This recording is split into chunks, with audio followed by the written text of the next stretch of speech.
नमस्कार दोस्तों, मैं Vishnudhari Singh advocate Vishnudhari Singh legal channel में आप सभी दर्शकों का स्वागत करता हूं। दोस्तों, आज मेरे वीडियो बनाने का टॉपिक है पहली पत्नी को तलाक दिए कोई हिंदू दूसरी शादी कर सकता है और वो अपराध है या नहीं है। दोस्तों, आइए अब हम इसका उत्तर खोजते हैं। हिंदू मैरिज एक्ट के अंदर में इसका उत्तर सन्निहित है। दोस्तों, हिंदू मैरिज एक्ट का सेक्शन 17 कहता है दोस्तों कि कोई भी व्यक्ति, कोई भी हिंदू अपने पहली पत्नी को तलाक दिए बिना दूसरी शादी नहीं कर सकता, और अगर वह दूसरी शादी पहले पत्नी को तलाक दिए बिना करता है तो उसे 494 इंडियन पेनल कोड के अंतर्गत में दंड का भागी होगा और उसे 7 साल तक के लिए दंड दिया जा सकता है। दोस्तों, इस स्थिति में इस कानून के अनुसार बिना तलाक दिए तो आप दूसरी शादी कर नहीं सकते। दूसरी शादी करेंगे तो 494 का मुकदमा आप पर लगेगा और आपको 7 साल की सजा हो सकती है दोस्तों। लेकिन दोस्तों, कुछ इसमें शर्तें भी हैं, कुछ अपवाद भी है दोस्तों, और वो अपवाद के ऊपर आज हम चर्चा करने जा रहे हैं दोस्तों कि आप किस परिस्थिति में पहली पत्नी के रहते हुए भी, यानी बिना उसके डिवोर्स किए हुए भी, आप दूसरी शादी कर सकते हैं। दोस्तों, पहली पत्नी के रहते हुए आप दूसरी शादी कर सकते हैं, उसके लिए निम्नलिखित 4 आधार हैं दोस्तों। पहला आधार है अगर पहली शादी वॉइड हो, वॉइड मानी शून्य हो। अगर पहली शादी वॉइड है यानी शून्य है, वैसी परिस्थिति में आप दूसरी शादी कर सकते हैं दोस्तों। जैसे दोस्तों, उदाहरण के द्वारा इसे हम समझें, नाबालिग की शादी, लड़की का उम्र 18 से कम है और लड़का का उम्र 21 से कम है। ऐसी परिस्थिति में इस शादी को वॉइड शादी माना जाता है भारतीय कानून के अनुसार दोस्तों, और यह शादी शून्य माना जाता है। इस शादी की मान्यता आपका कानून नहीं देता है दोस्तों। और दोस्तों, सेम खानदान में, जैसे भाई बहन की शादी, यह प्रतिबंधित शादी है दोस्तों। इस तरह की शादी नहीं हो सकती, एक ही वंश के अंदर में शादी नहीं हो सकती। यह भी सेक्शन 5 हिंदू मैरिज एक्ट इसको प्रतिबंधित करता है दोस्तों।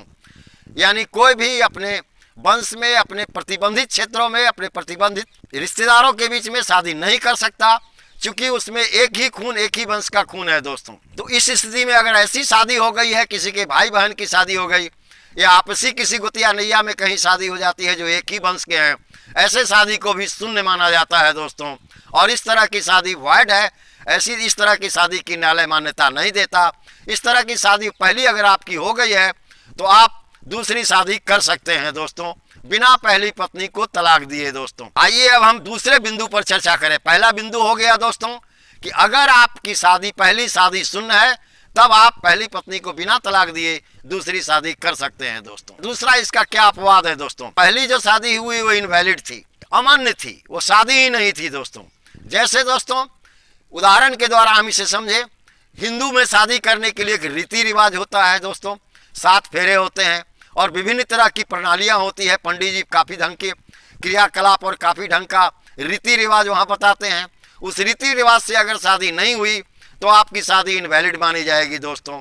और इनवैलिड शादी होने के बाद पहली पत्नी के रहते हुए भी आप दूसरी शादी कर सकते हैं दोस्तों। दूसरा है दोस्तों, इसी में चीटिंग के द्वारा कोई आदमी धोखा देकर किसी से शादी कर लिया, वह भी शादी इनवैलिड है दोस्तों। किसी को बलपूर्वक किडनैप करके कोई शादी कर लिया, अपहरण करके शादी कर लिया, यह भी शादी इनवैलिड है दोस्तों। इस तरह की अगर शादी आपकी पहली शादी है तो आप अपनी दूसरी शादी बिना पहली पत्नी को डिवोर्स दिए कर सकते हैं दोस्तों। अब आइए हम उसके तीसरे बिंदु पर चर्चा करें। पहला बिंदु हो गया वॉइड मैरिज, शून्य मैरिज, जिसके अंदर में आप प्रतिबंधित क्षेत्र में शादी किए, एक ही वंश में शादी किए, या कम उम्र में शादी किए, नाबालिग में शादी किए, तो वो शून्य शुरू से ही है, उस शादी का कोई वैल्यू नहीं। दूसरा हुआ इनवैलिड मैरिज, जिसमें छल से शादी किए, किडनैप करके शादी किए, और हिंदू रीति रिवाज जो आपका है शादी करने का, उससे अलग हट के शादी किए, ये सब शादी इनवैलिड शादी कही जाती है। इन सब शादी में अगर पहली पत्नी जीवित है तो बिना उसे तलाक दिए भी आप दूसरी शादी कर सकते हैं दोस्तों। आइए अब हम तीसरे बिंदु पर चर्चा करें। मान लीजिए पति या पत्नी में से कोई आदमी स्वर्गवास कर जाते हैं, वैसी परिस्थिति में जो बचे हुए हैं, जो जिंदा है, वो दूसरी शादी कर सकते हैं, क्योंकि तलाक का तो सवाल ही नहीं उठता, वो तो गुजर गए। जैसे ही स्वर्गवास हो गया तो अब तलाक आप किसे देंगे? तो बिना तलाक दिए हुए आप इस तीसरे परिस्थिति में भी आप शादी कर सकते हैं, जहां दोनों में से कोई एक पार्टनर गुजर गए। मान लीजिए दोस्तों पत्नी गुजर गई, पत्नी स्वर्गवास कर गई, वैसी परिस्थिति में पति जाकर दूसरा शादी कर सकता है, क्योंकि अब किसे डिवोर्स देगा, वो तो मर ही गई है, पहली पत्नी तो हमारी स्वर्गवासी हो गई है। दोस्तों ये 3 आधार हुए। आइए अब चौथे आधार पर चर्चा करते हैं, क्योंकि 4 ही आधार है दोस्तों, मेन 4 आधार हैं जहां आप बिना पहली पत्नी को डिवोर्स किए हुए आप दूसरी शादी कर सकते हैं। दोस्तों चौथा आधार आपका है दोस्तों, पति या पत्नी 7 साल तक लापता रहे। लापता का मतलब हुआ दोस्तों कि उनके घर वालों तक के, उनके गांव वाले तक के, उनके समाज वालों तक को यह मालूम नहीं है कि वो कहाँ है। वो 7 साल तक नहीं देखा गया, या 7 साल से अधिक से नहीं देखा गया। दोस्तों ऐसी परिस्थिति में वह व्यक्ति जो अभी घर पर है, जिसकी पत्नी 7 साल से लापता है, या वह पत्नी जो घर पर है उसका पति 7 साल से लापता है, वह दूसरी शादी कर सकता है।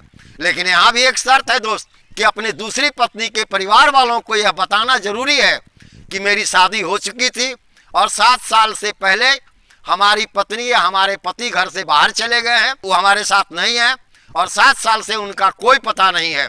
ऐसी परिस्थिति में भी आप बिना अपने पहली पत्नी को डिवोर्स किए, बिना पत्नी को तलाक दिए दूसरी शादी कर सकते हैं।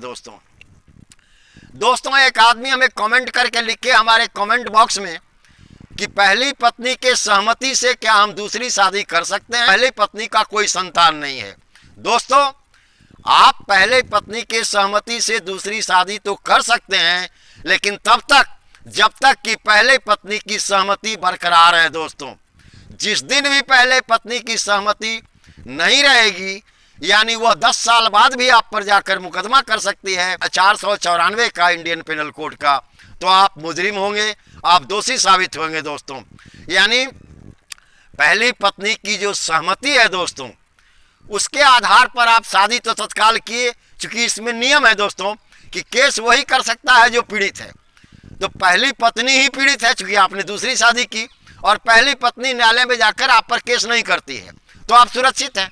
लेकिन जैसे ही पहली पत्नी न्यायालय में 10 साल बाद भी चली गई, यानी उसके साथ घर में कोई परेशानी हुई, दूसरी जो आप पत्नी लाए हैं उसको मानती नहीं है, या आप ही उसे मानना कम कर दिए, वैसी परिस्थिति में जब वो न्यायालय गई कि भाई हमारे पति दूसरा शादी कर लिए हैं, तो याद रखिए आपको भी 494 के अंदर इंडियन पेनल कोड के अंदर 7 साल की सजा होगी। दोस्तों यानी आप सहमति से शादी तब कर सकते हैं जब तक पत्नी सहमत है, अन्यथा जिस दिन पत्नी असहमत हो गई आप खतरे में पड़ जाएंगे, आप दंड के अधिकारी हो जाएंगे।